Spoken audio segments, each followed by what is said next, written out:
Hello everyone, I am Ashwini Saurabh Mehtas from Department of Statistics, RBNB College, Srirampur. Today we will learn about properties of arithmetic mean. So arithmetic mean is the sum of observations divided by total number of observations. And we have seen its first property, that is the sum of deviations taken from arithmetic mean is always 0. So this was the first property. Sum of deviations taken from arithmetic mean, that is x bar, is always 0. So this was the first property, and now we will see the next property of arithmetic mean, which is sum of squares of deviations taken from arithmetic mean is always minimum. Means if we take the squares of deviation from arithmetic mean, then they are always minimum than the squares of deviation taken from any other arbitrary constant a. So we will prove this property now. So let's take summation of xi minus a bracket square, where a is any arbitrary constant. Then we can write this term as, so we have added and subtracted the term x bar from here. Then we will solve this by using a plus b bracket square.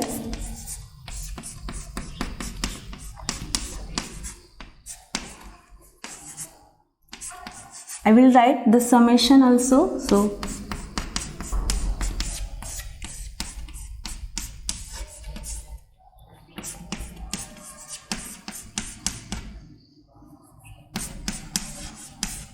So here we can solve further.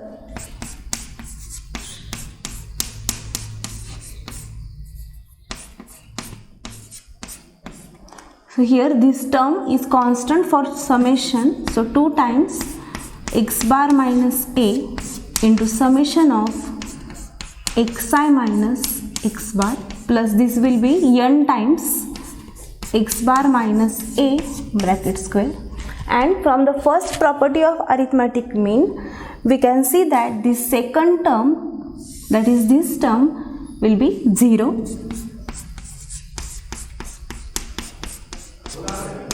Plus the last term. So here we can note that this term is a positive term, and that's why we can write down the relation between xi minus a bracket square. This will be greater than summation xi minus x bar bracket square, because this term is strictly positive. So we have proved this property, that sum of squares of deviation taken from arithmetic mean is always minimum.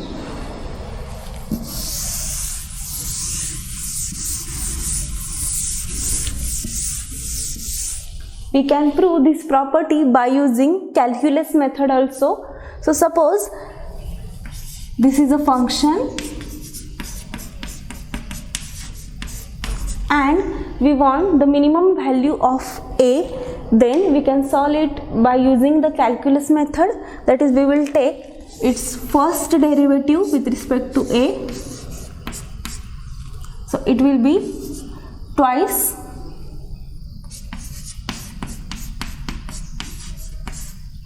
then the next step is, here I have to write the -1 because it is the coefficient of a. Then equate it to 0 and solve this for a. So we will get summation of xi minus n times a equals to 0. Then this implies summation of xi equals to n into a. So if we take n here, then this implies a hat. So this will be equal to x bar, because it is summation xi upon n is the x bar, means arithmetic mean. And now we will see whether this a is minimum.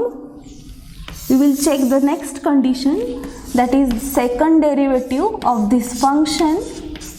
So this must be greater than 0, and then only we will say that this is the minimum point. So second derivative for this term we will take, so it will be again minus 2 times summation of, so this is the minus 1. So here, because of summation sign, it is 2n, which is strictly positive because n is a positive integer. Here we can see that the second condition says that the second derivative is greater than 0. So we can say that this a equal to x bar is the minimum point. Minimum point means if we take here x bar, then this function will give us minima. So this will be minimum. So summation of deviation taken from this x bar, a equal to x bar, will be minimum.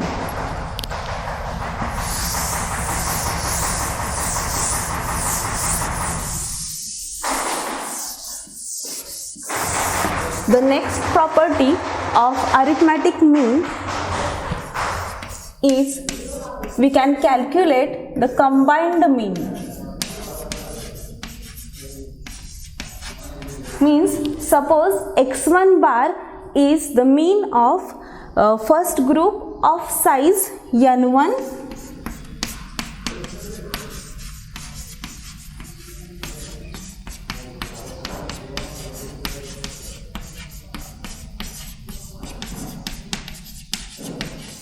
similarly x2 bar is the mean of second group of size n2.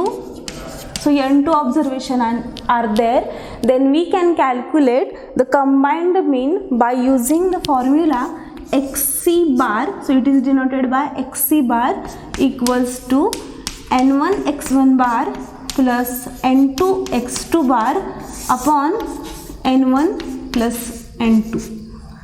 So we can note that x1 bar is sum of observations of first group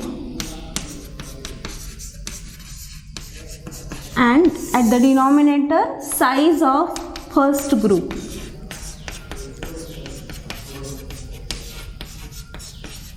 So which is n1. So we can write n1 x1 bar as the sum of observations of first group. So this is sum of observation of first group and this will be sum of observation of second group divided by size of first group and size of second group. So this is the formula to calculate combined mean. So here we have to note that if the sizes of group and mean are known to us, then only we can calculate the combined mean. Here the units of two groups must be same. So this was the third property, that is combined mean, which is denoted by xc bar. Then the next property is actually effect of change of origin and scale. So its name is effect of change of origin and scale. Means suppose that x bar is arithmetic mean, then if we add or subtract any constant a from this and also if we divide or multiply any constant to this x bar, then what will happen? So this is the property effect of change of origin and scale. So suppose we are having the observations x1 x2 dot dot xn, that is xi, and if we subtract a constant a and if we divide it by a constant h, let us denote it by ui. Then u bar will be x bar minus a upon h. So this is the property and we will take its proof.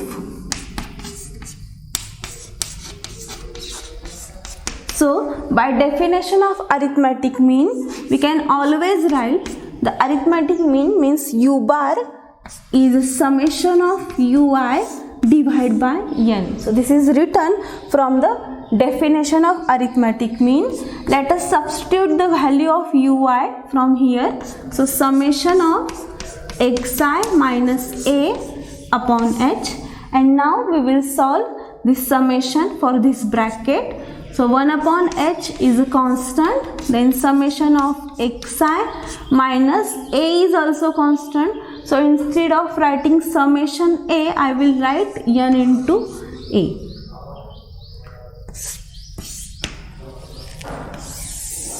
So further we can write 1 upon h. Here if we take, so this n is constant, then we will have x bar minus a. So finally we have x bar minus a upon h. So in this way we have proved that there is effect of origin as well as effect of change of scale on the arithmetic mean. So this is the property.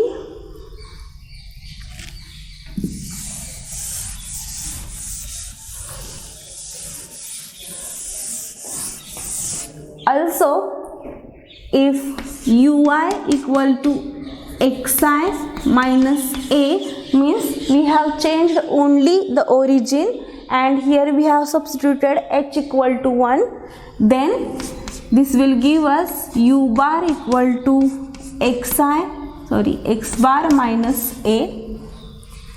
Also, if ui equals to xi upon h means here we have changed only the scale, then it will give us u bar equal to x bar divided by h. So this is the effect of change of origin and scale on arithmetic mean. So this is the fourth property. Now the last property of arithmetic mean is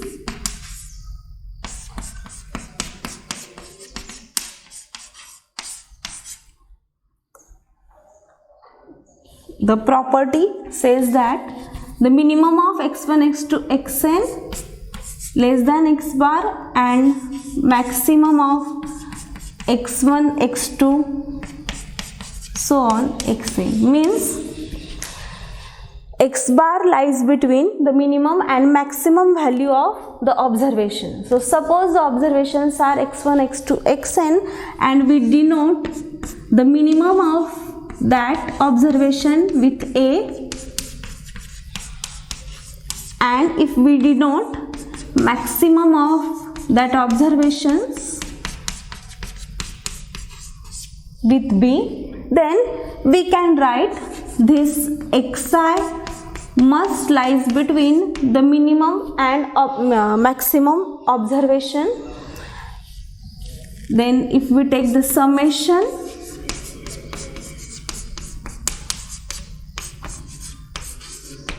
so we can write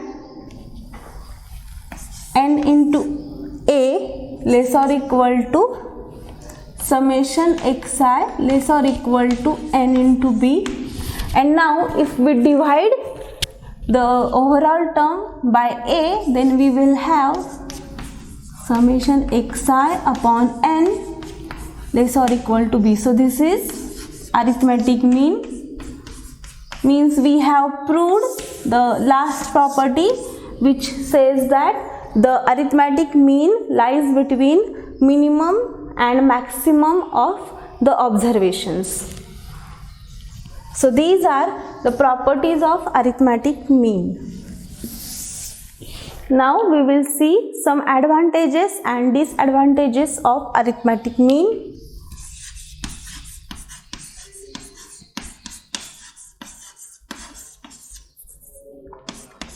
So we will see first the advantages of arithmetic mean. First of all, it is very easy to calculate and simple to follow.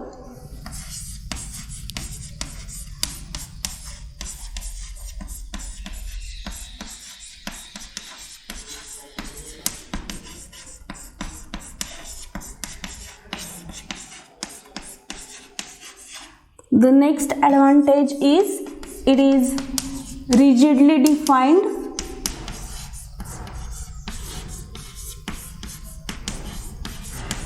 The next advantage, it possesses sampling stability.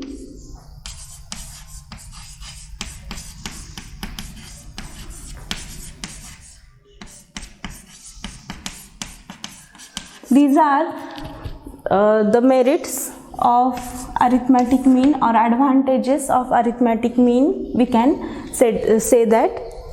So it is capable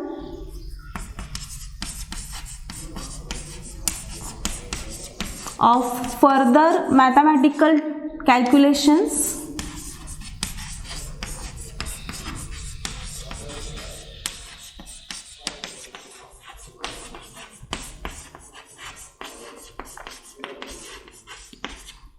Means we can calculate the combined mean. So this is the further mathematical calculation, that is we can obtain the xc bar if we have two arithmetic means, x1 bar and x2 bar. So these are advantages.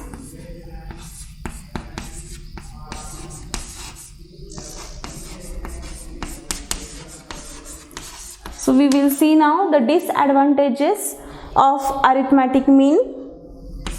So first is it is calculated only for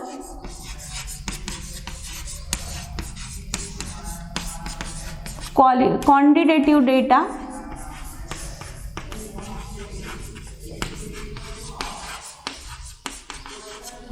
Means if we have data like honesty or intelligence or beauty, so these type of qualitative data is there, then we cannot calculate arithmetic mean for that.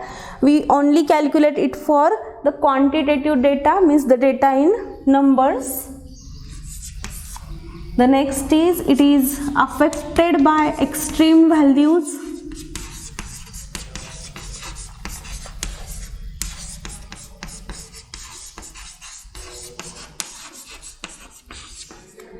Means in case of calculating trimmed mean, it is actually affected by the lowest and highest value, so extreme values. Then the next is it cannot be calculated for open end classes.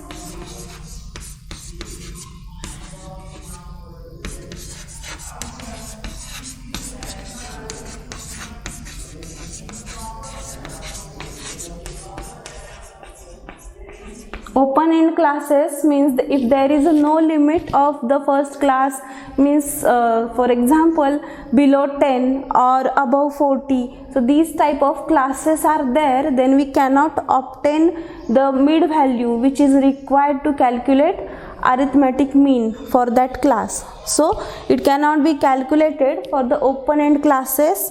Then the next is it cannot be drawn graphically.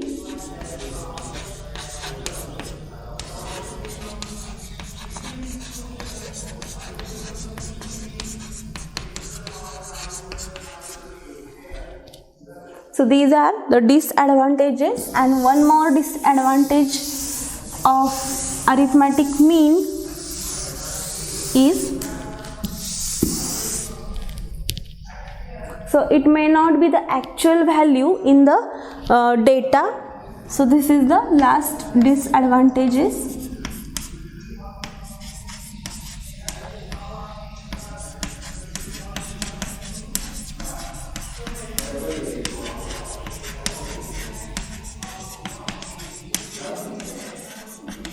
So if for example, if there is a data regarding the sale of TVs in a month, and if the average value is 5.25, the average value of the sale of TVs is 5.25, means the 5.25 number of TVs are sold, so which is not the correct. So we cannot say that 5.25 TVs are sold. We can say either 5 or 6. So this is not the real value. So it is the not actual value in the data. So these are disadvantages.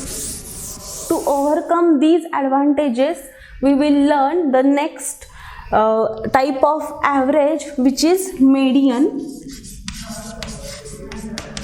So in case of arithmetic mean, there are some disadvantages, like it is affected by extreme values, or it cannot be calculated for open-end classes, as well as it is not calculated for qualitative data.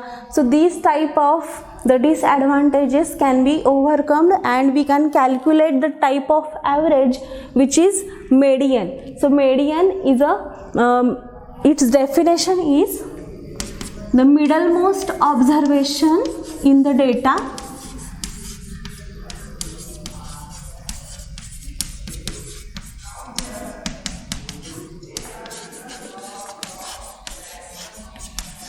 when it is arranged in increasing or decreasing order. When the data is arranged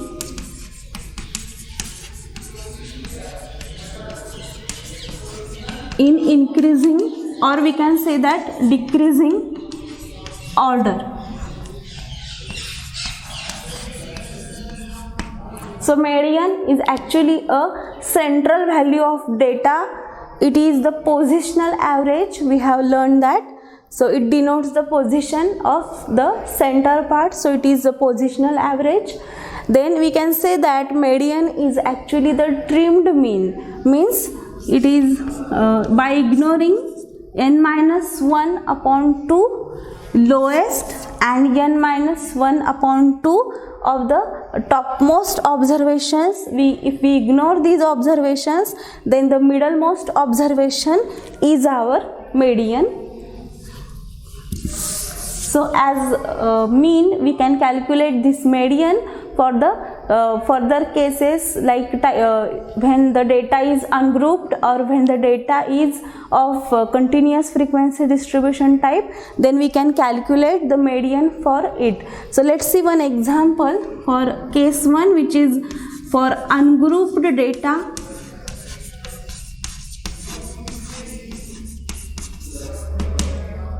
So ungrouped data, in that case there are further two types, that if the number of observations are even,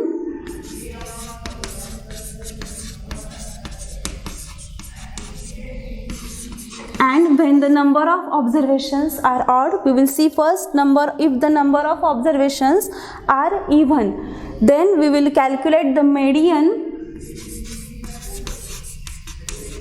as size of n by 2th observation plus size of n by 2 plus 1th observation, and at the denominator we have to write 2. So this is the formula to calculate the median when the observations are even number, and if the observations are odd number, so number of observations are odd, then we can it is not needed to calculate, we can simply say the middlemost observation. So median is size of n plus 1 upon 2th observation in the data. So I will take this type of example. Suppose these are the observations, that is 5 observations are only there. Note that 5 means these are odd number of observations. So first step is we have to arrange this data in increasing order. So this is the increasing order for the given data, and then the size of n plus 1 upon 2th observation means size of 5, that is 5 number of observations are there. So I have taken n equal to 5. So means size of 6 upon 2 means size of third observation. So 1, 2 and 3. So median is 3. So in this way we can calculate the median when the number of observations are odd in ungrouped data. And in the next lecture we will see the median of observations for ungrouped data when the number of observations are even. So I will conclude the lecture. So in this lecture we have studied about the properties of arithmetic mean, then advantage and disadvantage of arithmetic mean, and now we are learning the median. Hope you enjoyed my lecture. Thanks for watching.